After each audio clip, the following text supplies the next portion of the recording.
qofkii u shaqeystaa aakhiradiisa ilaahayna wuxuu ka kaafiyaa arrinka adduunyadiisa.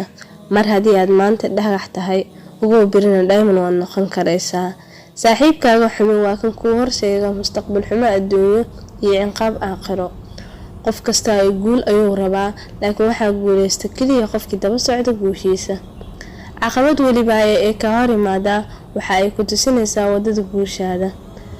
qofka bini'aadamka ah waxaa loo sameeyay 2 dhagood iyo 1 carab kaliya. maxaa sabab? si uu u maqlo wax ka badan wax uu dhahayo.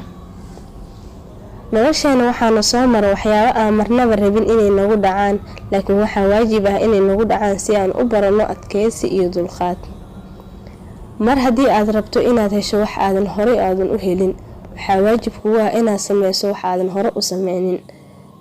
kasoo qaad riyooyinkaaga qayb ka mid ah noloshaada una shaqeyso sidii aad u xaqiijin lahayd.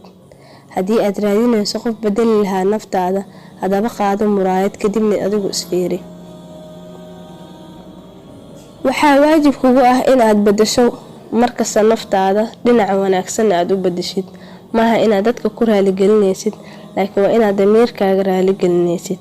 dadka qaar weligood kuma dhiirigeli doonaan, maxaa yeelay waxay ka baqayaan waxaad noqon doontid mustaqbalka. in ay dadku ku nacaan ayaa kaaga qeyr badan inaad adigu isnacdo si aad ayaga u raali geliso. salaam.